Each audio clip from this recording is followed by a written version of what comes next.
सुना आसमान भइल गइल हमर चाँद, जियतानी मरतानी नइखे ज्ञान।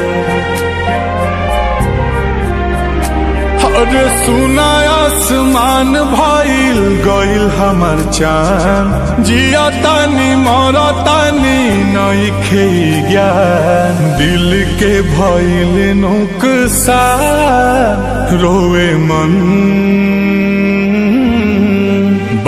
छनत पारान कहिले भगवान। मिला दो जान से नहीं तो ले लो जान। छनत पारान कहिले भगवान। मिला दो जान से नहीं तो ले लो जान।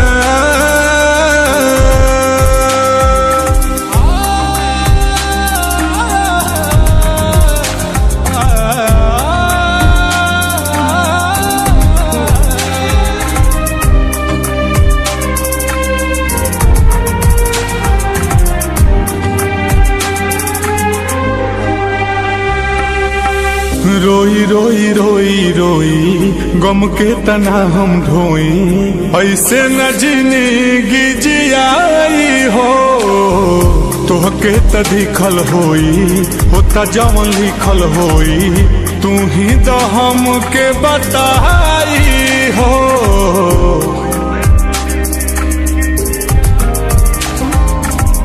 रोई रोई रोई रोई गम के तना हम ढोई, ऐसे न जिंदगी जियाई हो।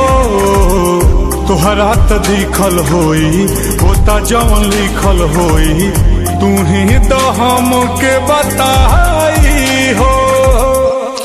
मांगी न वरदान कहिले भगवान। मिला दो जान से नहीं तो ले लो जान। छनत पारान कहिले भगवान।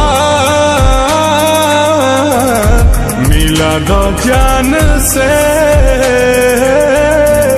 नहीं तो ले लो जान।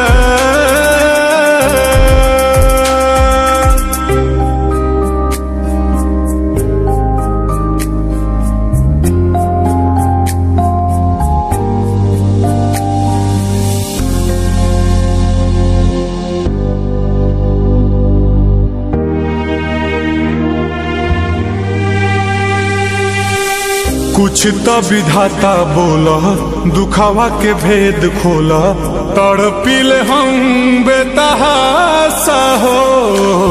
लागता बेकार बानी बहुते लाचार बानी, घेरल है पास गरो निराशा हो।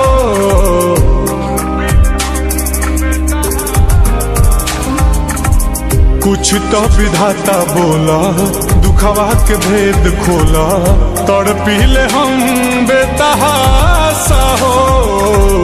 लागता बेकार बानी बहुते लाचार बानी, घेरल है बस गरो निराशा हो। अब हो जा में हर बार कहिले भगवान। मिला दो जान से नहीं तो ले लो जान। छनत पारान भगवान मिला दो जन से, नहीं तो ले लो जान।